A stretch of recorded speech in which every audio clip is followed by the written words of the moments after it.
So the lights are out, it gets dark.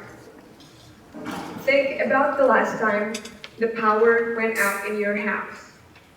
What would you do? You would light a few candles, of course, because I would. The fancy ones that smells good. It will actually be romantic, right? And within a few hours, you'll have your lights back on. In some parts of Indonesia, the lights never existed in the first place.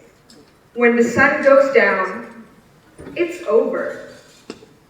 And that is the reality for many people in the most remote parts of Indonesia. Our country has a population of 260 million people. 11% of our population live below the poverty line. 13% of our population don't have access to electricity at all. And around 24 million people are still relying on smoky, fuel-hungry, traditional cook stoves for cooking. And now, that is what we call energy poverty. Energy poverty means two things. First, people are lacking of access to clean, safe, and affordable technologies. Second, they will most likely remain poor if they stay that way. So what does energy poverty really look like for these people? Well, commonly, women in rural Indonesia are household managers. As a consequence, women feel the most pain from energy poverty. Women are often exposed to excessive smoke when cooking over smoky traditional cook stoves. And their productivities are limited at night because they only have this. It's no secret that kerosene lamps are terrible in all sorts of ways. I give my thumbs down for kerosene. It's not cheap to begin with. It's actually very expensive for them. It produces dirty smoke, it contributes to indoor air pollution, and it causes respiratory health problems. It's very well known that breathing kerosene fumes is as dangerous as smoking 2 packs of cigarettes every day. So our former finance minister, now the managing director of World Bank, said that if we want to end poverty, we have to address energy poverty. And all in all, energy poverty is a bully that women have to fight on a day-to-day basis. And I think they deserve better. These women deserve better. So, every day, my friends and I, we strive to make these people's lives better. I know that some of the most innovative, eco-friendly technologies exist, such as solar lights, water filters, clean biomass cook stoves. These technologies exist, but they are not reaching the people who need them the most. So the big question is, how do we connect these technologies? And the most interesting part, we believe that women unlock all the potentials. Why women and why not men?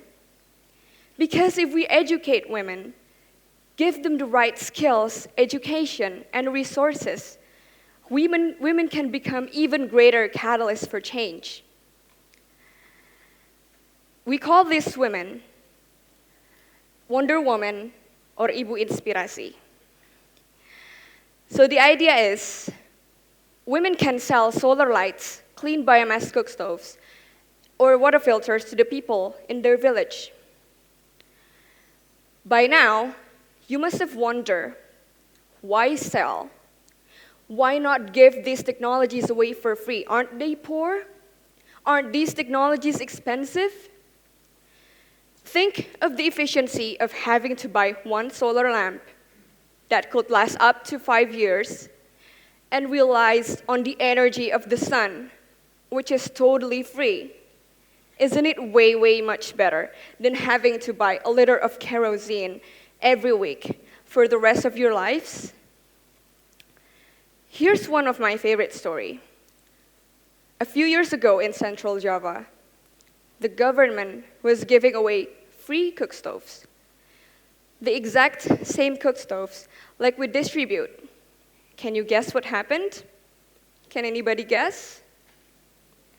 It ended up as an extra chair. We learned that people don't really value free. No one saw its potentials. No one explained them how to use it.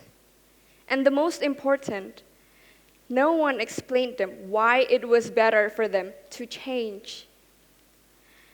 See, it's not just about distribution. Giving away things for free is not an easy solution to poverty. We don't just drop and run. It's about long-term cultivation of knowledge and understanding on why these technologies can actually make people's lives better. Now, I have a huge amount of data that I can tell you about how these women are actually making positive impacts. But of course, I won't bore you with numbers. Sometimes data are boring, I know. But what I'm going to tell you is that these women can actually make 11% more income per month. Isn't it awesome? Women can save more for their family. Or better yet, they can divert their household funds to buy more important needs. I know some of the most inspiring women like her. This is Mama Rovina. Mama Rovina is a mother of 2 in East Flores. Her husband left her to Malaysia in search for a better paying job. But instead of receiving financial support, she found out that her husband had married someone else.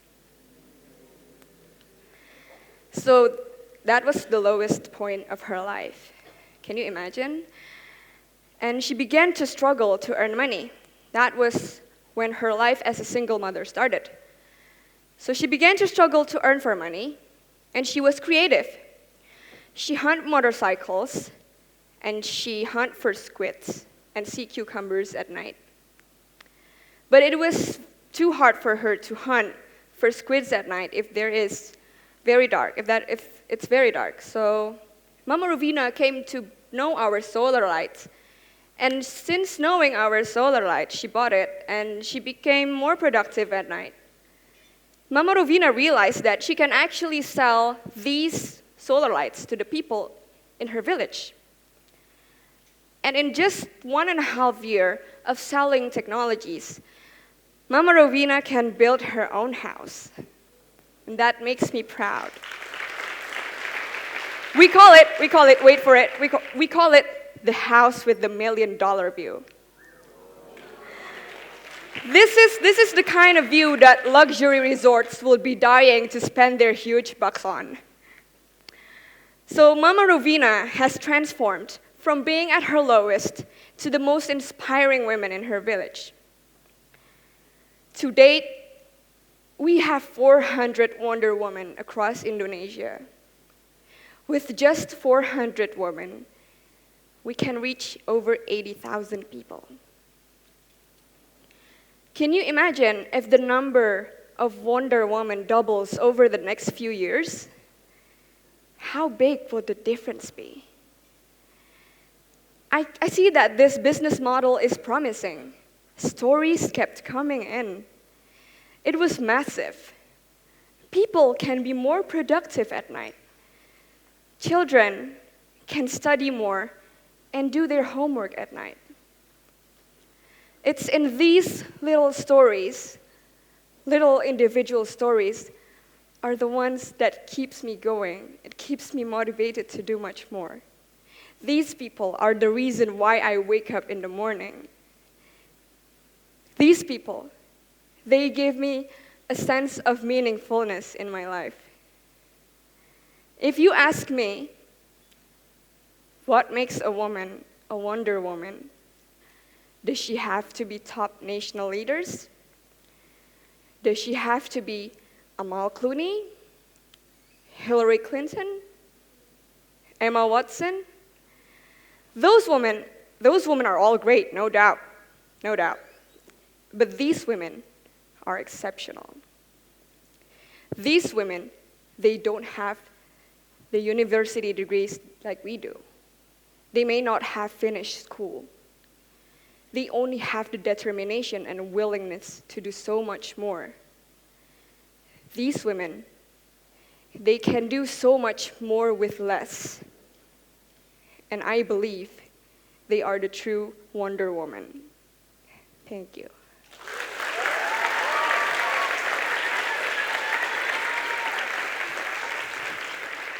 Thank you.